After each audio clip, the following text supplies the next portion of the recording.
할렐루야. 반갑습니다. 오늘도 거룩한 주일을 맞이해서 대리절 세 번째 주일로 영광 올려드리는 귀한 시간이 됐습니다. 함께 하시는 사랑이라는 제목으로 오늘도 은혜가 되는 귀한 시간 될 줄 믿습니다. 아버지 하나님 감사합니다. 하나님께서 붙잡아 주시고 인도하여 주시니 감사합니다. 오늘 이 시간도 전하는 이나 듣는 이가 은혜 받는 귀한 시간만 되게 하여 주시옵소서. 감사를 드리며 우리 주 예수 그리스도의 이름으로 기도드리옵나이다. 아멘. 아멘. 오늘 본문 말씀은 마태복음 1장 18절부터 25절 말씀인데요. 그 말씀과 이렇게 예언으로 함께한 이사야 말씀 7장 10절부터 16절 말씀을 우리가 한번 살펴보면 마태복음 1장 18절로 25절 말씀과 이렇게 같이 맥을 이루는 짝이 되는 말씀이에요.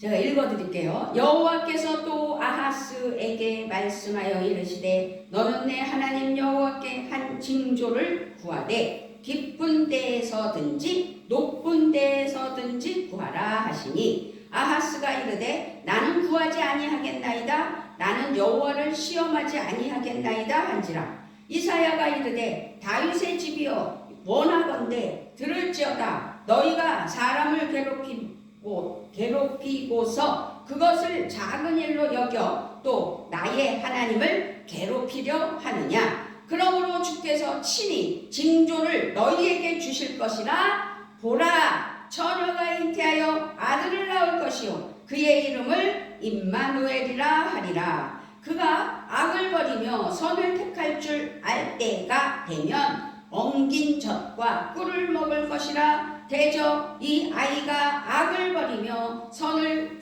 택할 줄 알기 전에 내가 미워하는 두 왕의 땅이 황폐하게 되리라. 아멘. 이 말씀은 이사야 말씀은 주전 734년 시리아의 르신이 에브라임 북이스라엘의 왕 베가와 함께 남유다를 치려고 예루살렘을 포위했어요. 그때 유다의 왕이었던 아하스와 백성들의 마음은 아주 마음이 흔들린 거죠. 제가 10절부터 16절을 읽어드렸는데 7장 2절에 어떤 사람이 다윗의 집에 알려 이르되 아람이 에브라임과 동맹하였다 하였으므로 왕의 마음과 그의 백성의 마음이 숲이 바람에 흔들림같이 흔들렸더라. 거센 바람에 요동하는 숲을처럼 마음이 흔들린 거예요. 이때 하나님이 이사야 선지자를 아하스에게 보내시면서 아하스에게 말씀하셨어요. 4절에서 이사야 7장 4절에서 그에게 이르기를 너는 삼가며 조용하라. 르신과 아람과 르말리아의 아들이 심히 노할지라도 이들은 연기나는 두 부지깽이 구루터기에 불과하니 두려워하지 말며 낙심하지 말라. 라고 어떻게 해요? 정신을 바짝 차리고 침착하게 행동하라는 거죠. 두려워하거나 겁내지 말라는 거예요. 그렇게 친히 말씀해 주시는 대신 보내서 말해주라고 르신과 아람과 르말리아의 아들이 심히 노할지라도 이들은 연기나는 두 부주깽이 구루터기에 불과하니 두려워하지 말고 낙심하지 말라고 아주 섬세하게 가르쳐주고 계셔요. 그리고 또 9절 보면 주 여호와의 말씀이 그 일은 서지 못하며 이루어지지 못하리라. 그러니까는 믿음을 굳게 지키고 흔들리지 아니하고 두려워하지 말고 낙심하지 않으면 너희는 아주 굳게 서지 못할 못한다. 마음을 굳게 먹어라.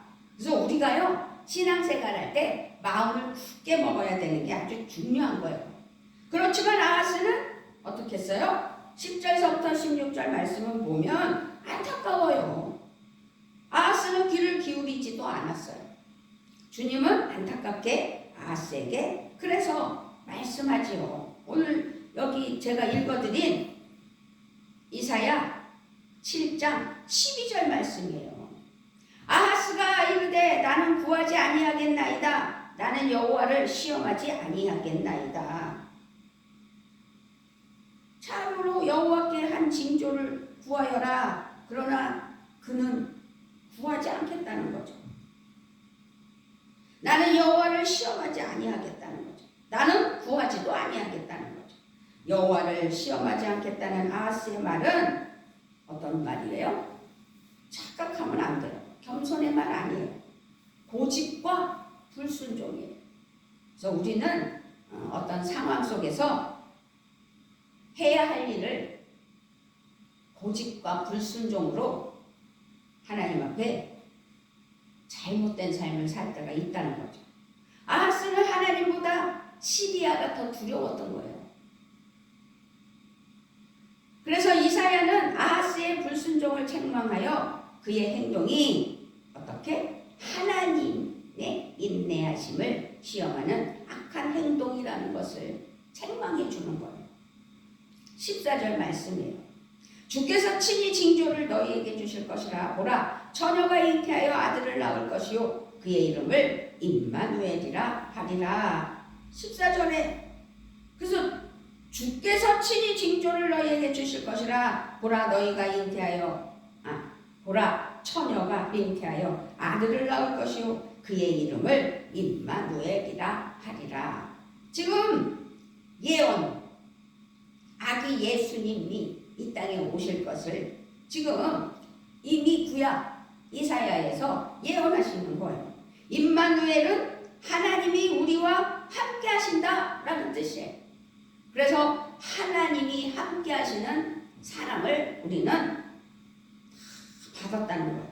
그러므로 오늘 제목이 함께 하시는 사랑이에요.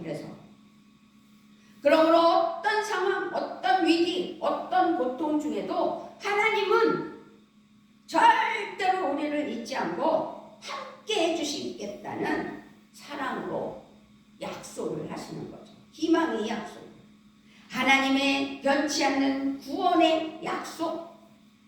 우리는 어떤 위기 속에서도 하나님의 오심을 믿어야 되는 거죠. 신뢰해야 되는 거죠.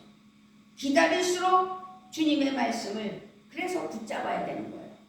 아기 예수님이 탄생하는 이 12월을 맞이하여 성탄절로 하나님께 영광을 올려드릴 때 처녀가 잉태하여 아들을 낳는다고 했어요. 징조죠, 징조. 자신의 조급함을 내려놓고 하나님을 의지해야 한다는 것. 어찌하든지 기다릴 수 있는 믿음. 그러나 오신 예수님은 또 부활하셨고 십자가에 죽으시고 사흘 만에 부활하셨고 제자들과 계시다가 하늘에 오르셨어요. 다시 오실 것을 약속하셨어요. 그래서 우리는 아기 예수님 오심을 기뻐하며 대림절 기간을 보내는 거 아니겠어요? 다시 오실 예수님을 기대하는 믿음으로. 우리는 오실 예수님을 잊어서는 안 되고 확신을 가지고 조급함 가질 것도 없고 하나님만을 의지하며 하나님께서 하실 것을 믿고 하나님을 완전하게 의식하고 의지해야 된다는 거죠. 그러기 위하여서는 하나님의 징조를 구하여야 됩니다. 하나님의 징조를 구합시다. 하나님의 징조를 구해야 합니다. 하나님의 사인을 캐쳐해야 되는 거예요. 캐치해야 돼요. 위기와 어려움을 만난 성도가 모든 것을 이기는 길이 여기 징조에 있다는 것. 그러면 징조는 뭐예요? 표징이에요. 표징. 징조는 표징인데 표징은 영어로 사인이에요. 아하스 왕이 징조를 구했더라면 위기 속에서 나아갈 길을 찾았을 거예요. 징조는 하나님이 보여주시는 확실한 사인이라는 사실을 이 시간 확신하시기 바랍니다. 사인. 하나님이 사인을 주시는 거예요. 징조를 본다는 것은 하나님의 뜻과 계획을 기대하는 거거든요. 징조를 통하여 장차 이루어질 일, 기대, 곧 하나님이 구원의 은혜를 우리에게 보여주시는 일.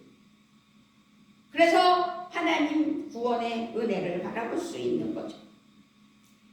그렇게 징조를 통해 하나님의 뜻을 헤아리고 깨달아 알게 된다는 사실을 믿으시기를 바랍니다.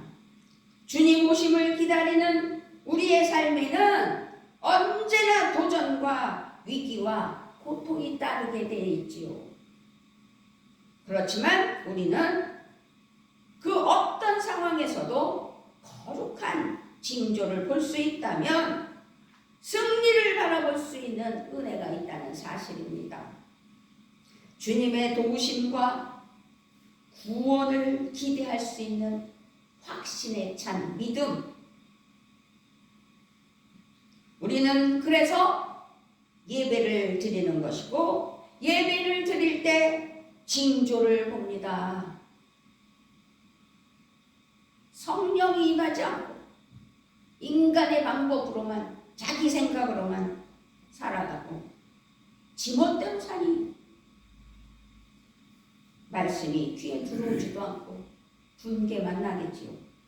그렇지만 하나님의 사인을, 징조를 도우심으로 허락해 주시라고 기도하는데, 그것은 예배할 때와 기도할 때와 말씀을 묵상할 때라는 사실입니다.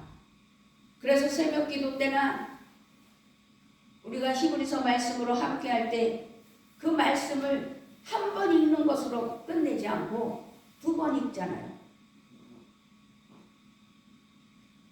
3번 읽어야 되겠다는 마음을 주셨어요. 내일 새벽부터는 3번을 읽어야 되겠어요. 우리는 말씀을 묵상할 때 징조를 보기 때문입니다.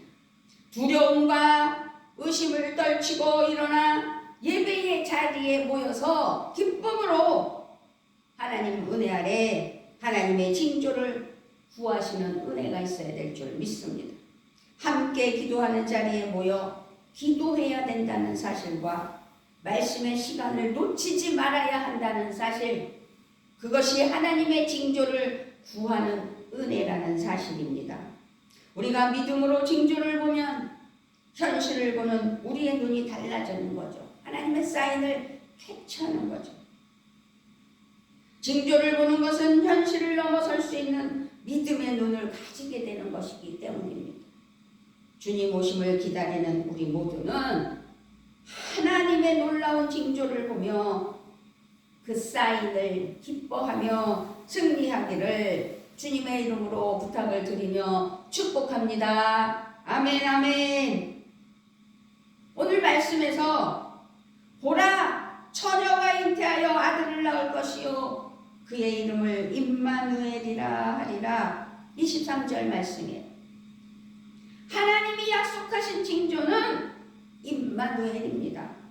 근데 여기서 요셉을 생각해 봐야 합니다. 임마누엘은 하나님이 함께 하신다는 소망의 징조죠. 예언이에요. 이 거룩하고 놀라운 징조가 유대 땅 나사렛 마을에서 선포되었다는 것입니다. 요셉은 이 충격적인 상황 속에서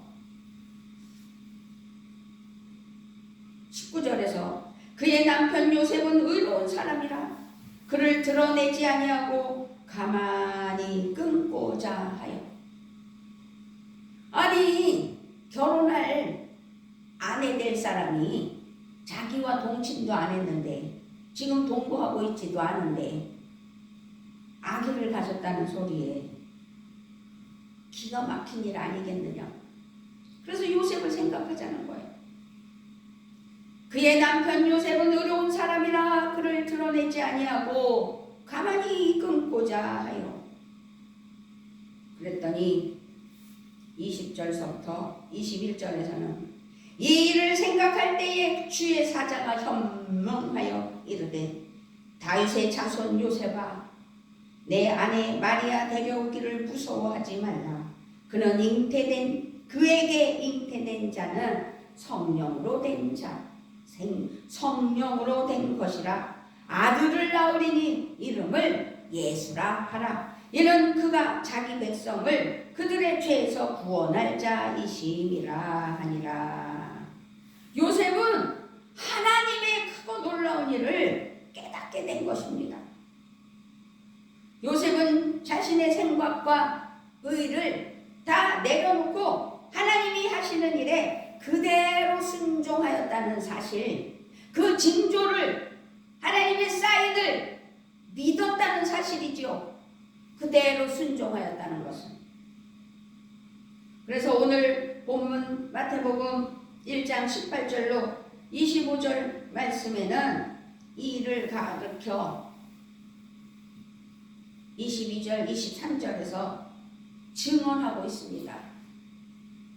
이 모든 일이 된 것은 주께서 선지자로 하신 말씀을 이루려 하심이니 이르시되 보라 처녀가 잉태하여 아들을 낳을 것이요 그의 이름은 임마누엘이라 하리라 하셨으니 이를 번역한즉 하나님이 우리와 함께 계시다 하니라. 아멘. 여기서 임마누엘이 다시 선포됐죠. 그의 이름을 임마누엘이라 하리라. 이름을 번역하니 우리와 함께, 하나님이 우리와 함께 계시다 라는 뜻이라고 설명까지 하시면서 임마누엘을 가르쳐 주셨어요. 이사야를 통해 선포되었던 오랜 약속, 임마누엘의 징조가 예수 그리스도의 오심으로 어떻게 해요? 마침내 성취된 것이지요. 처녀가 잉태하여 아들을 낳게 된 그 이름을 임마누엘이라. 처녀.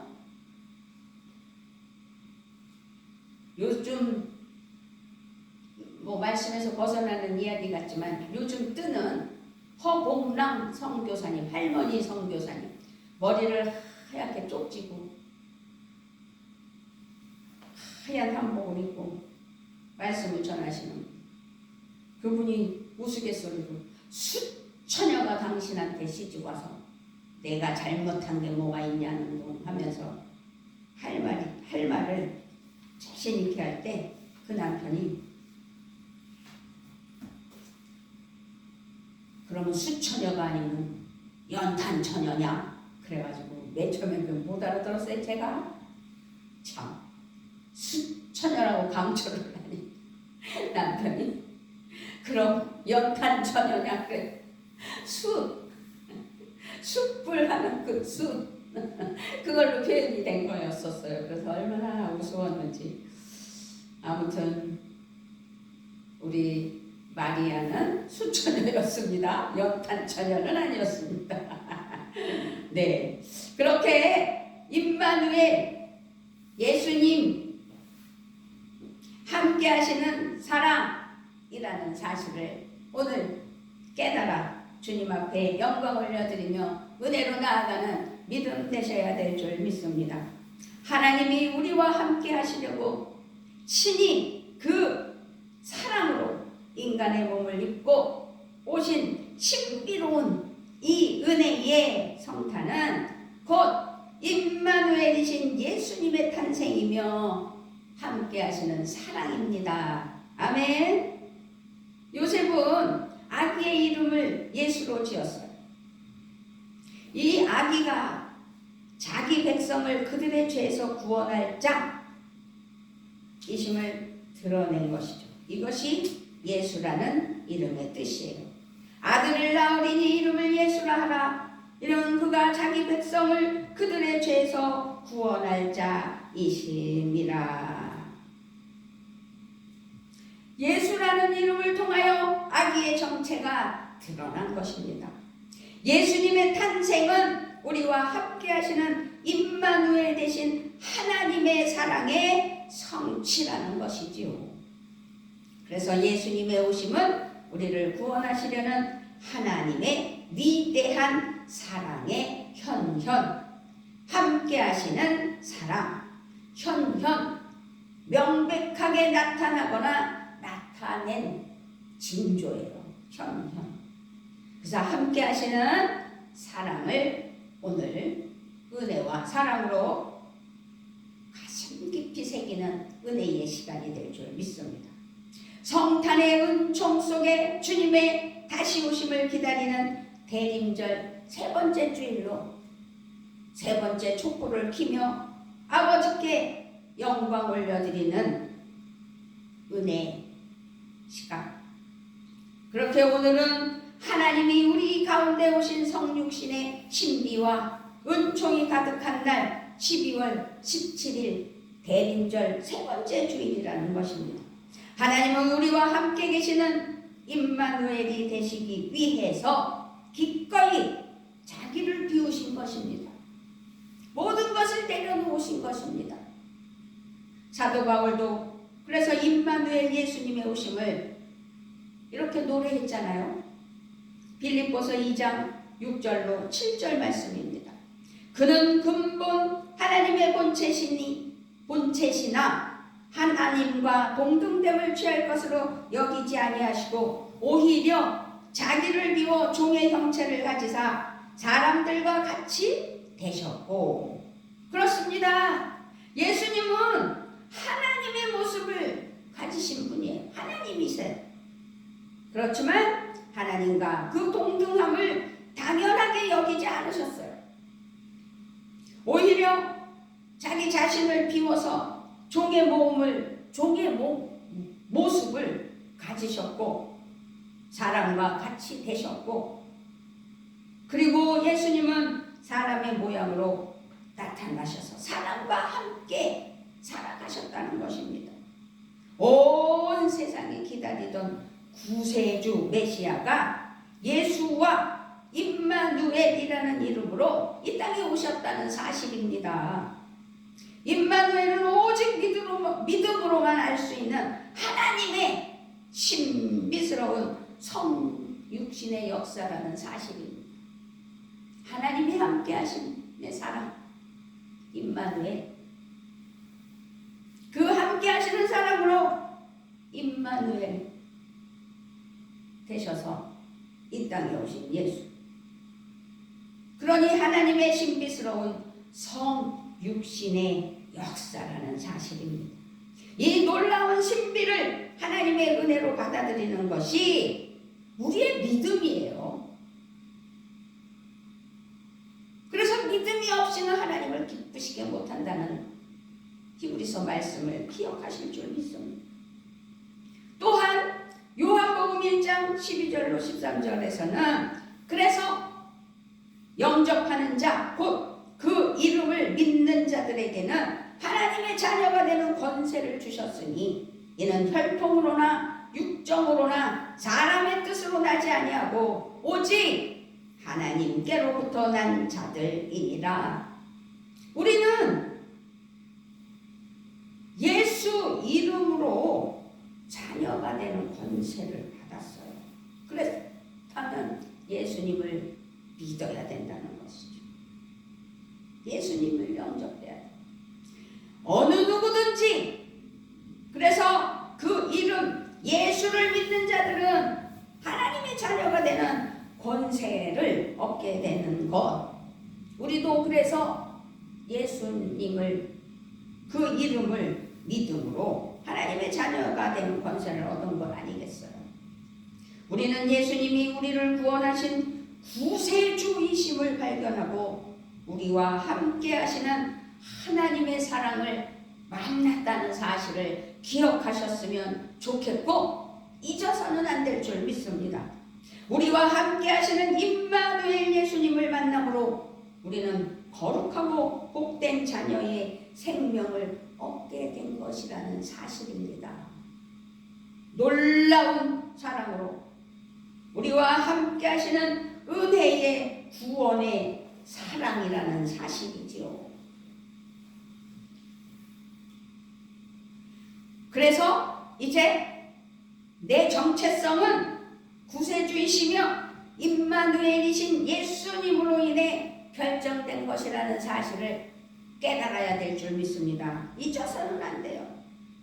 결정됐다는 사실.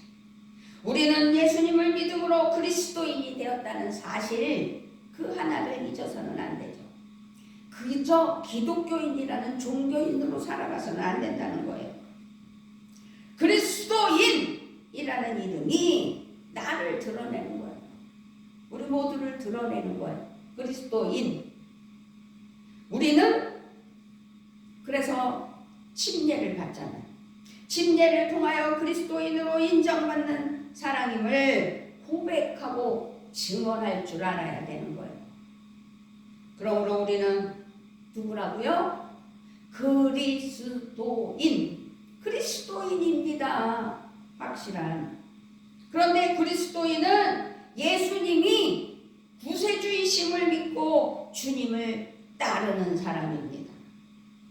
그리스도인은 그리스도께서 자신 안에 거하시는 삶을 산다는 것을 아는 사람입니다. 그리스도인은 그리스도의 십자가를 자랑하는 사람입니다. 그리스도인은 그리스도를 자기 인생의 주인으로 인정하는 사람입니다. 그리스도인은 다시 오실 재림 예수를 기다리는 사람입니다. 그렇습니다. 잘 들으십시오. 주님 오심을 기다리면서 우리의 이 소중한 이름 그리스도인임을 잊어서는 안 된다는 사실. 기독교인, 종교인, 참된 그리스도인으로서 하나님의 은혜의 신앙인이 되어야지 종교인이 되어서는 안 된다는 것이죠. 그래서 그리스도인으로서의 임마누엘이신 예수님의 사랑과 은혜를 감사하며 함께 하시는 그 사랑에 만끽하며 감사로 나아가는 믿음이 되어야 된다는 것이죠. 우리의 이름에 걸맞게 그리스도인으로서의 삶이 드러나야 된다는 사실입니다. 그렇게 걸맞게 살아가는 은혜가 있기를 바랍니다. 그리스도인인 우리는 하나님이 우리와 함께 계신다, 함께 하시는 사랑이다를 믿음으로 다시 오실 주님을 기대하면서 언제나 하나님의 뜻 안에서 살기에 힘써야 되는 것입니다. 아멘. 이제 임마누엘이신 예수님과의 관계가 우리의 모든 것을 결정해요. 성도인 그리스도인은 임마누엘이신 예수 그리스도께서 베푸시는 은혜와 평화를 누려야 된다는 사실입니다. 은혜와 평화를 누리며 살아가야 됩니다. 임마누엘이라는 이름에서 우리는 예수 그리스도의 오심은 이미 구약에서 예언되었고 선포하신 하나님의 약속의 성취임을 잘 보여주고 있는 것입니다. 하나님의 구원의 약속이 하나님의 아들 예수 그리스도를 통해 성취하셨습니다. 성취되셨어요. 이것이 복음이에요.